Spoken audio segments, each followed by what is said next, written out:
Un homme est à l'origine de l'affaire. Il s'appelle Piotr Pawlenski. C'est un activiste russe contestataire connu pour ses performances spectaculaires et réfugié politique en France depuis mai 2017. Il affirme avoir voulu dénoncer l'hypocrisie de Benjamin Griveaux et il risque une peine de 2 ans de prison et une amende pouvant aller jusqu'à 60 000 €. Richard Malka, l'avocat de Benjamin Griveaux, va engager des poursuites. Aurore Viemur. C'est sur ce site internet, interdit aux moins de 18 ans et créé il y a quelques jours, que Piotr Pawlenski a mis en ligne une vidéo intime qu'il affirme émaner de Benjamin Griveaux. Une vidéo relayée par Joachimson Forger et par un blog hébergé par Mediapart avant d'être supprimée. Alors, l'ex-candidat à la mairie de Paris compte bien porter plainte. C'est un site clandestin, sans mention légale, évidemment hébergé à l'étranger, donc la poursuite est extrêmement compliquée. Et puis il y a tous ceux qui ont relayé aussi. La loi punit de la même façon ceux qui diffusent initialement et ceux qui relaient.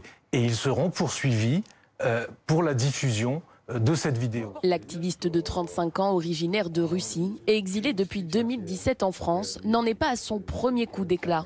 L'année dernière, il était condamné à 1 an de prison ferme pour avoir incendié la façade d'une succursale de la Banque de France.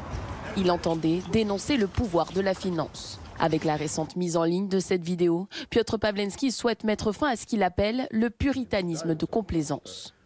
Benjamin Griveaux, ça a été candidat qui mentit pour ses électeurs, qui commence à propagander puritanisme, qu'il méprise lui-même.